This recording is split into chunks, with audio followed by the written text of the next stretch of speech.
আমিরে জামাতের সোশ্যাল মিডিয়ার অ্যাকাউন্টটা লুটপাট করতে চায়। তিতুমিরের বাঁশের কেল্লার মতো প্রয়োজনে হাতে একটা করে বাঁশ রাখবেন, ফলাফল ঘোষণার আগ পর্যন্ত মাঠ ছাড়বেন না।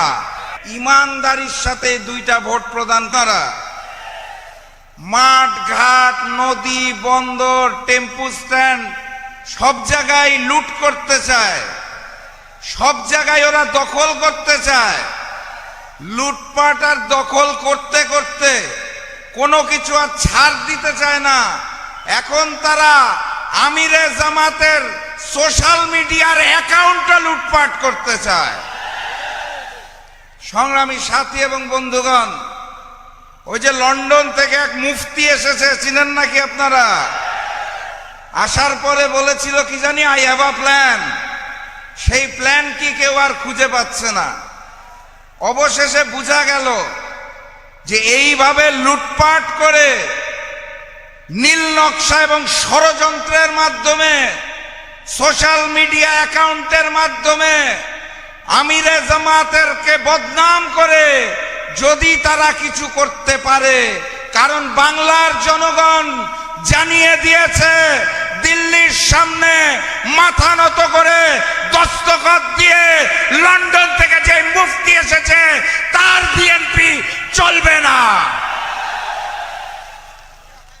লাল কার্ড তো রেডি আছে নাকি? 12 তারিখে ওই চাঁদাবাজ যারা নতুন করে জালেম হতে চাইছে, যারা নতুন করে ষড়যন্ত্র করছে, যাদের নেতা মুখে গণভোটে হাঁ বলে তার দলের কর্মীরা নায়ের প্রচারণা করে, তাদের জন্য আমাদের লাল কার্ড। প্রস্তুত তো নাকি? মার্কাটা কি? মার্কাটা কি? সেই ভোটটা দেওয়ার আগে ইমানদারির সাথে আরেকটা ভোট দিতে হবে, মনে আছে? গণভোটে গণভোটে গণভোটে ইমানদারির সাথে দুইটা ভোট প্রদান করতে হবে। আমি স্পষ্ট ভাষায় জানিয়ে যেতে চাই, 11 তারিখ রাত থেকে এই অঞ্চলের ছাত্র যুব যারা রয়েছেন ভোট কেন্দ্র পাহারা দিবেন। ফলাফল ঘোষণার আগ পর্যন্ত ভোট কেন্দ্রের ত্রিসীমানা ছাড়বেন না। এই নতুন জালেম পুরাতন জালেমের মতোই ভোট কেন্দ্র দখল করে লুটপাট করে ফলাফল পরিবর্তন করতে চায়। আমরা কি সেটা হতে দেব? তিতুমিরের বাঁশের কেল্লার মতো প্রয়োজনে হাতে একটা করে বাঁশ রাখবেন, ফলাফল ঘোষণার আগ পর্যন্ত মাঠ ছাড়বেন না। ওই আকাশে কালো মেঘ যারা সৃষ্টি করতে চাচ্ছে, ভারতের অনুমতি নিয়ে যারা নতুন করে বাংলাদেশে রাজনীতি করতে চাচ্ছে, তাদেরকে স্পষ্ট ভাষায় জানিয়ে দিবেন, বাংলার মাটিতে ভারতীয় আধিপত্যবাদ আর চলবে না। তাহলে স্লোগান নিয়ে বিদায় দেই। আজকে আরো অনেকগুলা প্রোগ্রাম আমার। স্লোগানটা মনে আছে? ওই যেই স্লোগান শুনে পুরাতন জালেম আওয়ামী লীগের বুক কাঁপত, যেই স্লোগান শুনে নতুন জালেম বিএনপির বুক কাঁপে, যেই স্লোগান শুনলে ভারতের বুক কাঁপে। ওই যে লন্ডন থেকে এক মুফতি এসেছে, চিনেন নাকি আপনারা? আসার পরে বলেছিল কি জানি, আই হ্যাভ আ প্ল্যান। সেই প্ল্যান কি কেউ আর খুঁজে পাচ্ছে না। লন্ডন থেকে যে মুফতি এসেছে তার বিএনপি চলবে না। যেই স্লোগান শুনলে ভারতের বুক কাঁপে, সেই স্লোগানটা মনে আছে? নারায়ে তাকবীর। 12 তারিখের জন্য প্রস্তুত? আমরা জয়যুক্ত হব ইনশাআল্লাহ। সংগ্রামী সাথী এবং বন্ধুগণ, ওই যে এক চাঁদাবাজ লুটেরা চক্র আছে, চিনেন নাকি আপনারা? মাঠ ঘাট, নদী, বন্দর, টেম্পু স্ট্যান্ড সব জায়গায় লুট করতে চায়, সব জায়গায় ওরা দখল করতে চায়। লুটপাট আর দখল করতে করতে কোনো কিছু আর ছাড় দিতে চায় না। এখন তারা আমিরে জামাতের সোশ্যাল মিডিয়ার অ্যাকাউন্টটা লুটপাট করতে চায়। সংগ্রামী সাথী এবং বন্ধুগণ, ওই যে লন্ডন থেকে এক মুফতি এসেছে, চিনেন নাকি আপনারা? আসার পরে বলেছিল কি জানি, আই হ্যাভ আ প্ল্যান। সেই প্ল্যান কি কেউ আর খুঁজে পাচ্ছে না। অবশেষে বোঝা গেল যে এইভাবে লুটপাট করে নীল নকশা এবং ষড়যন্ত্রের মাধ্যমে সোশ্যাল মিডিয়া অ্যাকাউন্টের মাধ্যমে আমিরে জামাতেরকে বদনাম করে যদি তারা কিছু করতে পারে, কারণ বাংলার জনগণ জানিয়ে দিয়েছে দিল্লির সামনে মাথা নত করে দস্তখত দিয়ে লন্ডন থেকে যে মুফতি এসেছে তার বিএনপি চলবে না। লাল কার্ড তো রেডি আছে নাকি? 12 তারিখে ওই চাঁদাবাজ যারা নতুন করে জালেম হতে চাইছে, যারা নতুন করে ষড়যন্ত্র করছে, যাদের নেতা মুখে গণভোটে হাঁ বলে তার দলের কর্মীরা নায়ের প্রচারণা করে, তাদের জন্য আমাদের লাল কার্ড। 12 তারিখে আমরা এই অঞ্চল থেকে হামিদুর রহমান আজাদকে দাঁড়িপাল্লায় জয়যুক্ত করে আগামী দিনের প্রধানমন্ত্রী ডাক্তার শফিকুর রহমানকে এই আসনটা উপহার দেব। প্রস্তুত তো নাকি? মার্কাটা কি? মার্কাটা কি? সেই ভোটটা দেওয়ার আগে ইমানদারির সাথে আরেকটা ভোট দিতে হবে, মনে আছে? গণভোটে গণভোটে গণভোটে ইমানদারির সাথে 2টা ভোট প্রদান করতে হবে। আমি স্পষ্ট ভাষায় জানিয়ে যেতে চাই, 11 তারিখ রাত থেকে এই অঞ্চলের ছাত্র যুব যারা রয়েছেন ভোট কেন্দ্র পাহারা দিবেন। ফলাফল ঘোষণার আগ পর্যন্ত ভোট কেন্দ্রের ত্রিসীমানা ছাড়বেন না। এই নতুন জালেম পুরাতন জালেমের মতোই ভোট কেন্দ্র দখল করে লুটপাট করে ফলাফল পরিবর্তন করতে চায়। আমরা কি সেটা হতে দেব? তিতুমিরের বাঁশের কেল্লার মতো প্রয়োজনে হাতে একটা করে বাঁশ রাখবেন, ফলাফল ঘোষণার আগ পর্যন্ত মাঠ ছাড়বেন না। সংগ্রামী সাথী এবং বন্ধুগণ, এই এলাকার যে সন্তান হামিদুর রহমান আজাদ, ওনাকে নিয়ে কি নতুন করে কিছু বলা লাগবে? উচ্চ শিক্ষিত মানুষ, ভালো মানুষ, সাবেক সফল এমপি। সবচেয়ে বড় কথা, এখানে 11 দলের নেতৃবৃন্দ যারা আছেন, এই যে আমার বাম পাশে একজন কেন্দ্রীয় নেতা আছে মুসা বিন ইজার, আমরা 11 দলের নেতারা হামিদুর রহমান আজাদের কাছে অত্যন্ত কৃতজ্ঞ। কারণ আমরা যখন আগে 8 দল ছিলাম, 8 দল থেকে 11 দল, এই যে ঐক্যবদ্ধ বাংলাদেশ, এইটার সমন্বয়কের নাম হামিদুর রহমান আজাদ। প্রিয় দর্শক, আসসালামু আলাইকুম। খুবই ইন্টারেস্টিং একটা খবর। আপনারা জানেন গত শনিবার থেকে আজ পর্যন্ত এখনো যারা আপনারা এই ভিডিও দেখছেন, বাংলাদেশের রাজনীতিতে এত বেশি শোরগোল এবং হৈহুল্লোড় হয়েছে যে বাংলাদেশের প্রায় প্রত্যেকটা মানুষের কাছে জামাতের ইমেজ নতুন করে বাড়তে শুরু করেছে।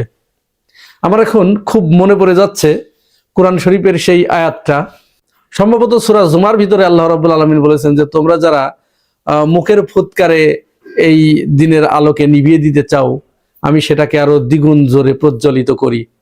আমি এই কথাটা এই জন্য বলছি, জামাত ইসলামের আমির ডক্টর শফিকুর রহমানের এক্স হ্যান্ডেল অর্থাৎ সাবেক যে টুইটার, এই অ্যাকাউন্টটি গত শনিবার অর্থাৎ 31শে জানুয়ারি বিকেল 4:37 সময় হ্যাক করা হয়। হ্যাক করে সেখানে একটি পোস্ট করা হয়, যে পোস্টটি জামাত আমির ডক্টর শফিকুর রহমান যে মানের লোক, তিনি যে চিন্তা চেতনার মানুষ, সেই চিন্তা চেতনার সাথে এটি যায় না। কিন্তু তারপরেও আমিরের ওই এক্স হ্যান্ডেলে গিয়ে হ্যাক করে এটি পোস্ট করার কারণ জামাতকে সমস্ত দিক দিয়ে মোকাবেলা করতে ব্যর্থ হয়ে, রাজনৈতিক দিক দিয়ে, চারিত্রিক দিক দিয়ে, আদর্শগত দিক দিয়ে মোকাবেলা করতে ব্যর্থ হয়ে একটি দল, একটি গ্রুপ, একটি সংঘবদ্ধ চক্র তারা ঘৃণ্য একটি পথ বেছে নেয়। সেখানে নারীদের সম্পর্কে একটি কুরুচিকর মন্তব্য সেখানে লিখে রাখা হয়। অর্থাৎ কর্মজীবী নারীদেরকে তারা বাইরে কাজ করতে গেলে, কর্মজীবী নারীরা তারা ঘর ছেড়ে বাইরে কাজ করতে গেলে তাদেরকে হ্যারাসমেন্ট করে পুরুষেরা, এটা অনেকটা পতিতাবৃত্তির শামিল, এই জাতীয় কথা সেখানে লিখে রাখা হয়। ব্যাস, লেখার পরে ঠিক 5:22 এটি জামাত ইসলামের নজরে আসে। মজার ব্যাপার হচ্ছে, যখন জামাত আমিরের এই এক্স হ্যান্ডেলটি হ্যাক করা হয় তখন কিন্তু তিনি কেরানীগঞ্জে একটা জনসভায় ভাষণ দিচ্ছিলেন। তার মানে আপনারা বুঝতেই পারছেন যে শুরুতেই এটা যে জামাত আমিরের নয়, তার পোস্ট করা নয়, এটা এইখানেই কিন্তু একেবারে বোল্ড আউট হয়ে যায়। তারপরেও 5:22 যখন তাদের টিম এটি নজরে আনে, সাথে সাথে তারা একটা পোস্ট দেয় যে এটা হ্যাক করা হয়েছে এবং সেটি উদ্ধার করার চেষ্টা করা হচ্ছে। অবশেষে সেটি উদ্ধার করা হয় এবং 5:09 সময় সেখানে মেসেজ আসে যে হ্যাক করা হয়েছে, পাসওয়ার্ড পরিবর্তন করা হয়েছে, সমস্ত কিছু। পরে জামাতের যে সাইবার টিম তারা একটি প্রোগ্রামের মাধ্যমে, সাংবাদিক সম্মেলনের মাধ্যমে সবকিছু একেবারে পুঙ্খানুপুঙ্খভাবে, এবং সেই মেইলটি যে জামাত আমিরের মেইলে এসেছে, ডক্টর শফিকুর রহমানের মেইলে, সমস্ত প্রমাণ তারা উপস্থাপন করে। এত কিছু করার পরেও এমনকি রাত 10:30 পরে বা 11টার দিকে গিয়ে তারা একটি মামলাও করে। এত কিছুর পরে হ্যাক হওয়া এবং হ্যাক যে হয়েছে এই সংক্রান্ত ঘোষণা দেবার 7 ঘন্টা পরে গিয়ে ছাত্রদল কর্মসূচি ঘোষণা করে এবং মুহূর্তেই ওই স্ক্রিনশটটি ভাইরাল করে দেয় সারা বাংলাদেশে। জামাতের ইমেজকে ক্ষুণ্ণ করার জন্য, জামাত নারী বিদ্বেষী, তারা নারীদেরকে এই করে সেই করে, এইটা প্রমাণ করার জন্য তারা একেবারে চতুর্দিকে ছড়িয়ে দেয় মুহূর্তের ভিতরে। এটি তাদের প্রি প্ল্যান ছিল, পূর্ব পরিকল্পিতভাবে তারা সবকিছু রেডি করেই রেখেছিল।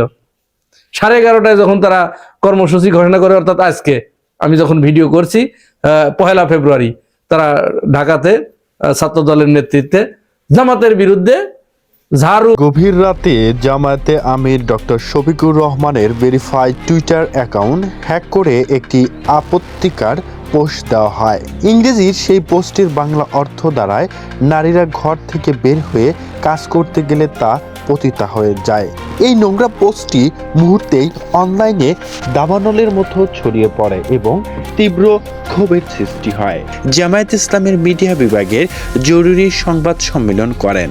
সেখানে কোনো রাজনৈতিক ভাষণ নয়, বরং প্রযুক্তির মাধ্যমে অকট্য প্রমাণ দেখানো হয় আইসিটি বিভাগের বিশেষজ্ঞদের লাইভে, যেখানে দেখানো হয় আমিরে জামায়াতের অ্যাকাউন্টে হ্যাক করা হয়েছিল। তারা সরাসরি ইমেইলে প্রবেশ করে দেখান যে সেখানে একটি শক্তিশালী ফিশিং লিঙ্ক পাঠানো হয়েছিল। এটি কোনো সাধারণ হ্যাকারের কাজ নয়, বরং এটি সুপরিকল্পিত হামলা বলে জানা যায়। সবশেষে চাঞ্চল্যকর তথ্য হলো, জামায়াতের আইসিটি সেলের দাবি অনুযায়ী সেই ফিশিং লিঙ্কটি এসেছে খোদ রাষ্ট্রপতির কার্যালয় থেকে। রাষ্ট্রপতি শাহাবুদ্দিন চুপ্পু অ্যাসাইনমেন্টের প্রোগ্রামের অফিসিয়াল মেইল অ্যাড্রেস ব্যবহার করে এই ভাইরাসটি পাঠানো হয়। এমনকি হ্যাকাররা সেই আইপি অ্যাড্রেস ব্যবহার করে পোস্টটি করেছিলেন। জামায়াতের টিম সেটিও শনাক্ত করেছে। এর মাধ্যমে এটি স্পষ্ট হয় যে এটি গভীর রাষ্ট্রীয় ষড়যন্ত্র। ভিডিওতে আরও একটি বিশ্লেষণ করা হয়েছে যে ছাত্রদল যে স্ক্রিনশটে ভাইরাল করেছে সেটি পোস্ট দেওয়া মাত্রই 1 মিনিটের মাথায় নেওয়া হয়েছিল।